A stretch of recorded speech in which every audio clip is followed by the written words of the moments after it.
The Meanest Doll in the World by Anne Martin and Laura Goodwin. Pictures by Brian Selznick. Chapter 1 Miami Beach A Go-Go. Annabelle Doll sat in the soap dish high above the bathtub in the Palmer's house. Since Nora Palmer was just below her taking a bath, Annabelle had to hold still. She could not be caught moving. But she was desperate to see the cause of all the splashing and shouting she heard. "Shark! Shark attack!" cried Nora. "Look out, dollies! Get out of the way!" There was a tremendous splash and the sound of sloshing as water hit the tile floor of the bathroom. "Everyone out of the ocean!" commanded Nora. "Come on, dollies! Come back to the beach!" For a moment, Annabelle heard nothing, even though she knew full well that the entire Funcraft family was in the tub. Like Annabelle, they could not laugh or talk or move about on their own, not while Nora was in the room. Annabelle thought longingly of the dollhouse, her nice, quiet home, and of Kate Palmer, Nora's 9-year-old sister, the owner of the doll family and their house. Kate never played wild, noisy games with the dolls. She merely posed them in the rooms of their ancient home and occasionally talked to them or rearranged the furniture. But Nora, who was 5 and the owner of the Funcrafts, invented games like Miami Beach A Go-Go and Rancher Family. She was only supposed to play those games with the Funcrafts, who were new and made of plastic. But often she crept into Kate's room and snatched up Annabelle and maybe one of the other dolls, Mama or Papa or Nanny or Uncle Doll or Auntie Sarah or Bobby or Baby Betsy. And the next thing Annabelle knew, she was riding a hideous old plastic horse or being driven into the bathroom in a Barbie car. Since the dolls were over 100 years old, made of china, and dressed in antique clothing trimmed with lace and ribbons, Nora's games could be dangerous. However, Annabelle admitted sometimes they looked exciting, and the Funcrafts certainly enjoyed them. Annabelle decided she simply had to see what was going on in the water below her. Ever so slowly, she pulled herself up straighter and then bent over a bit, just a teeny bit, and slid her eyes downward. Annabelle didn't know much about baths, but she was fairly certain that a person taking a bath was supposed to be naked. And Nora was not naked. She was wearing a flowered bathing suit, blue swimming goggles, and a pair of rubber flippers. Floating around her in the tub were part of her farm set: 2 cows, a chicken, and a sheep. 6 small boats, Tiffany Funcraft, who was Annabelle's best friend, and Tiffany's family, her brother Bailey, her mom, her dad, and baby Brittany. Nora had snapped their plastic everyday clothes and snapped on the contents of Funcraft accessories, pack number 214A. The dolls were now wearing bathing suits, caps, and sunglasses. Annabelle couldn't be sure, but she thought the Funcrafts were smiling. "Run for your lives, dollies!" said Nora suddenly as she stood up in the tub. "It's a tidal wave!" Nora dropped into the water with an enormous splash, and the Funcrafts rode the crest of the wave from one end of the tub to another. Annabelle felt foolish and unnecessary sitting high in the soap dish, with no role to play in this game.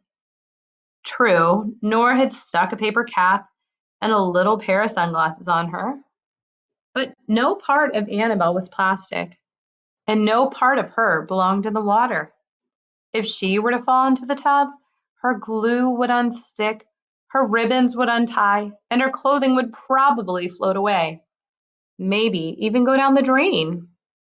So Annabelle was relieved that Nora knew enough to keep her dry, and she was pleased to at least have been given the paper cap and the glasses. But she didn't like feeling silly and useless. watching from a distance while Tiffany floated and rode the waves. This is how it was with Tiffany, though, thought Annabel. It was one of the things that set her apart from her best friend. Annabel remembered the years and years and years when she had been the only living girl doll at 26 Weatherby Lane.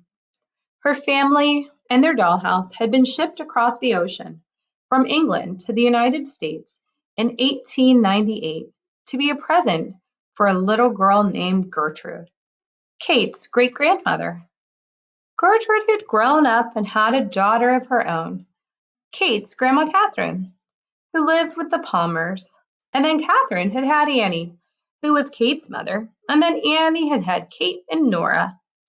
During all that time, Annabel had known no living dolls except the ones in her family. Why, she used to ask her mother, why aren't there any other live dolls here? Not all dolls take the oath, Mama would reply patiently. The doll code of honor is serious. A lot of responsibility comes with being a living doll. Many dolls choose to be regular, everyday dolls. But not us, Annabel had said. No, not us, Mama agreed. Annabel had lived in the human's house for more than 100 years before the Funcrafts arrived. She'd been glad she was a living doll, but sometimes she had felt lonely, especially after Auntie Sarah had disappeared. Annabel loved her mother and her father. She loved her brother Bobby and their sister Baby Betsy. Baby Betsy was an enormous doll from a different set, but who cared? She loved Nanny, who helped to take care of her and Bobby and Baby Betsy, and she loved Uncle Doll. But she had wished for another girl doll her own age, someone who could be her best friend. That was before she had met Tiffany. That was what Annabel was thinking when below her she heard a slap and a whoosh as Nora sat down hard in the tub, and suddenly she found herself eye to eye with Tiffany, who had been shot up in the air by the force of the water. Woo-wee! Hi, Annabel, called Tiffany, in a tiny doll voice that she knew Nora couldn't hear, over the noise of her tidal waves. Then she dropped back into the tub. Annabel tried very hard not to laugh. What, she thought, would she do without Tiffany? The Funcrafts had lived at the Palmers for less than a year, and already Annabel couldn't think how she had managed to get along for an entire century without a best friend. True, for the first 55 years of that century, Auntie Sarah had been around, and Annabel's life had at least been interesting. Auntie Sarah liked to explore. She liked to leave the doll's house and investigate things in the larger world of the human's house. She used to come back from her adventures and tell Annabel about history and current events and famous women explorers and other things she had learned from listening to the radio or trying to get a peek at newspapers and magazines and library books. But one day, almost 46 years ago now, Auntie Sarah had left the dollhouse and hadn't returned. Annabel's family had been too afraid to go searching for her. Doll State? Nanny would remind Annabel, which always made Annabel feel grumpy, probably because she had been in Doll State more often than any of the other dolls. If a human saw a doll moving, or thought she saw one moving, then poof, the doll was rendered motionless and lifeless, like an ordinary doll, for 24 hours. This meant that the dolls felt free to move about only when they were absolutely certain they wouldn't be seen.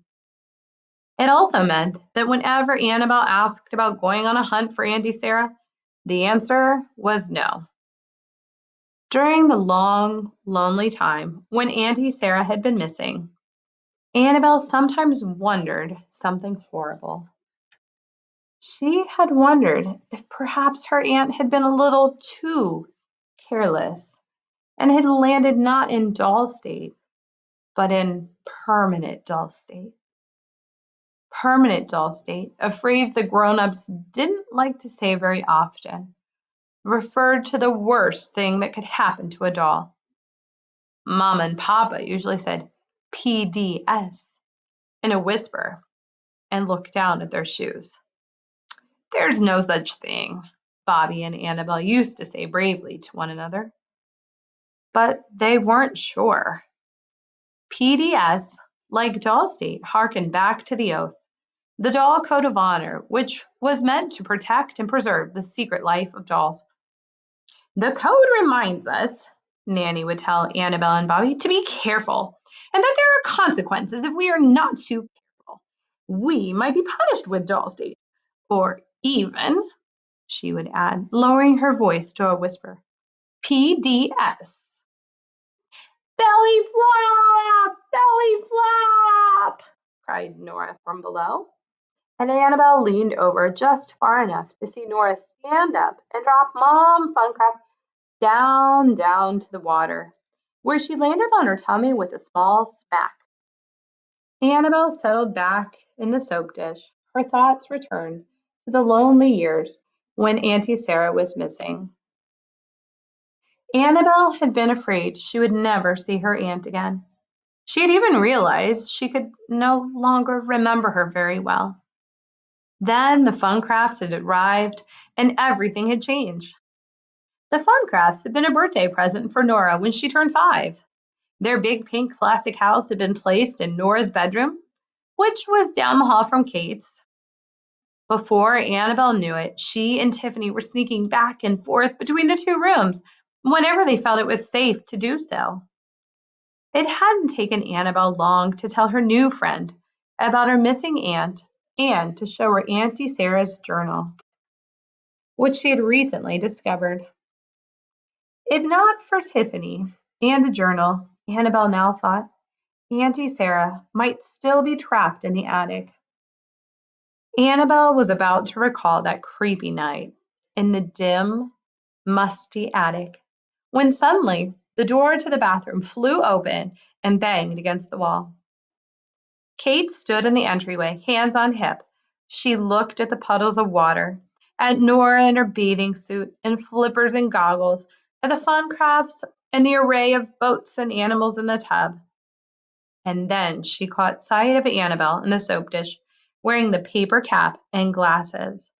Nora! Exclaimed Kate. What are you doing? It's almost your bedtime. Kate pulled the plug in the tub, and Annabel heard the water begin to gurgle. And what is Annabel doing in here? She shouldn't be near water. What if she fell in? She's not like your dollies, Nora. No, thought Annabel. I'm nothing like Tiffany. Nora stood up in the tub, dripping water down on the Funcrafts. That's why she's sitting way up there, said Nora. So she's out of the way. She's just watching. Annabel's porcelain face reddened. Just watching. Sometimes Annabel felt that was the only thing she was any good at. Kate reached across the tub and gently reached for Annabel. Come on, she said. It's your bedtime. I think I'm going to give you a quiet night tonight. This meant Annabel knew that after Kate had settled the dolls in their beds, she was going to close up the front of their house and lock the tiny heart-shaped padlock with its key. Kate didn't do this very often, and Annabel was glad. While a night closed into their house gave the dolls more freedom to move about and talk, it also meant that Annabel was locked in and Tiffany was locked out. Annabel sighed as she looked between Kate's fingers at the Funcrafts below. She saw that Tiffany had floated all the way to one end of the tub and was smiling a teeny smile as she twirled around and around in the whirlpool over the drain. Tiffany probably didn't even realize that Annabel was being taken away. Annabel sighed again, feeling very small and left out. But she made a decision. If she didn't like feeling left out, then she would do something about it. She just didn't know what that something would be.